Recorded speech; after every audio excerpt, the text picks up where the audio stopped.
ایک آدمی محمود غزنوی کے پاس نا اپنا کیس لے کے آیا، مدعی بن کے آیا. اس نے کہا بادشاہ میرا کیس بڑا نرالا ہے. بادشاہ سلامت نے کہا وہ کس طرح؟ کہنے لگا یہ میرے پاس ایک تھیلی ہے، میں نہ سفر پہ جانے لگا تو یہ تھیلی پوری ہیروں کی بھری ہوئی. فلاں علاقے کے جو قاضی صاحب ہے نا، میں جاتی دفعہ میں کہیں سفر پہ جا رہا تھا تو میں ان کے پاس چھوڑ گیا کہ رستہ لمبا ہے، کہیں کو مجھ سے چھین نہ لے، ہیروں کی بھری ہوئی.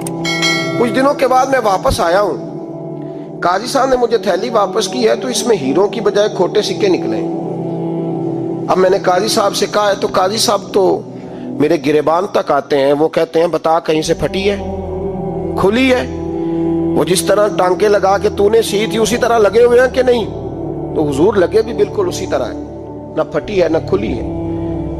اب میں لٹ گیا ہوں، میری کل عمر کی کمائی ضائع ہو گئی، کھوٹے سکے کہاں اور ہیرے کہاں؟ تو مہربانی کریں. اور آپ کی بارگاہ میں اللہ رسول کے نام پر حلف دیتا ہوں کہ میں ہوں بالکل سچا. محمود غزنوی کہنے لگے تو جا، تھیلی چھوڑ جا، اور جب میں تجھے بلاؤں گا پھر دوبارہ آنا. وہ شخص چلا گیا. محمود غزنوی اٹھے، دربار برخاست کیا، لوگوں سے کہنے لگے چلے جاؤ، میں 3 دن کے لیے سیر کرنے جا رہا ہوں، 3 دن کے بعد لوٹوں گا. اکیلے جب رہ گئے نا محمود دربار میں تو محبوب نے چھری منگائی. وہ جس تخت پہ بیٹھتے تھے وہاں گدا بچھا ہوا تھا، یہ گدا پڑا ہے نا، وہ گدا بچھا ہوا تھا. محمود نے چھری کے ساتھ اس کو پھاڑ ڈالا اور چھری جیب میں رکھی نکل گئے. کہنے لگے میرے بعد کوئی میرے دربار والے احاطے میں داخل نہ ہو. محمود چلے گئے. اب وہ صفائی کرنے والا جب آیا نا، اس نے آ کے دیکھا تو گدا تو پھٹا ہوا ہے. اس نے شور ڈال دیا، پہرے دار بھی آ گئے، فلاں صاحب بھی آ گئے، فلاں صاحب. اس نے کہا وہ خدا کے بندو، اس کا گدا پھٹ گیا ہے، وہ تو مار ڈالے گا.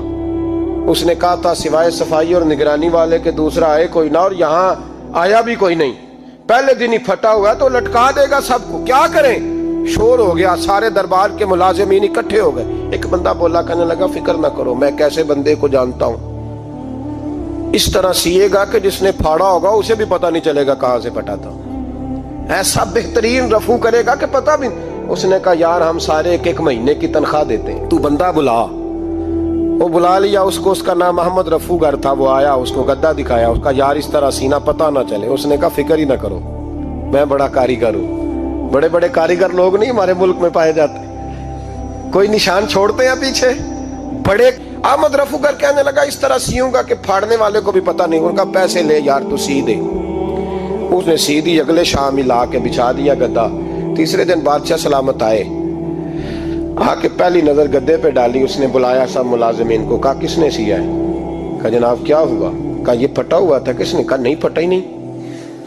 وہ کہنے لگے بنو بات، میں خود پھاڑ کے گیا تھا. تو بتاؤ صحیح سیا کس نے ہے؟ کہا جناب آپ پھاڑ کے گئے تھے تو بتایا کیوں نہیں؟ فرمانے لگے اسی لیے تو بتایا نہیں تھا کہ تم خود تحقیق کر لو. بلاؤ بتاؤ سیا کس نے. تو بلا لیا، احمد رفو گر آ گیا.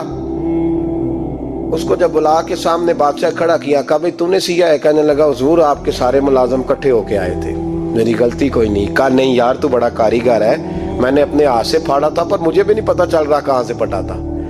اچھا یہ بتا یہ تھیلی جو ہے یہ بھی تو نے سی تھی؟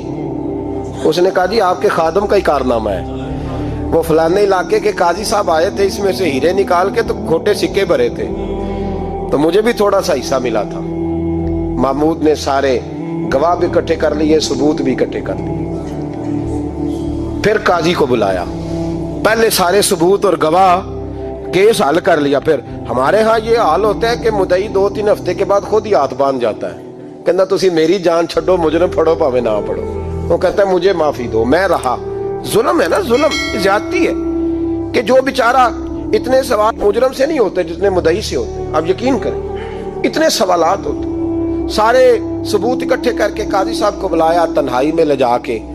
محمود غزنوی نے کہا قاضی صاحب آپ سے غلطی ہو گئی، غریب آدمی تھا، وہ لٹ گیا ہے، اس نے تو بڑی مشکل سے کچھ ہیرے جمع کیے تھے اور اس کی کل کائنات تھی، تو آپ اس کا مال اسے دے دیں، بات ختم. قاضی صاحب کہنے لگے آپ مجھ پہ الزام لگا رہے ہیں، سوال ہی نہیں پیدا ہوتا. آپ میری داڑھی دیکھیں، آپ میرا اعزاز دیکھیں، دنیا جانتی ہے میں اس کا. قاضی صاحب انسان بھول ہی جاتا ہے، بندہ بھول جاتا ہے، غلطی ہوگی. مال نے کہا نہیں سبق. کہا میں تنہائی میں پوچھ رہا ہوں، میں اس وقت پوچھ رہا ہوں جب دوسرا موجود کوئی نہیں. آج توبہ کر لے، میں کچھ نہیں کہوں گا، تو میری زبان پہ اعتبار کر، تجھے پتا ہے میں جو کہتا ہوں اس پہ عمل بھی کرتا ہوں، باز آ جا. پر قاضی نے کہا نہیں میری غلطی کوئی نہیں،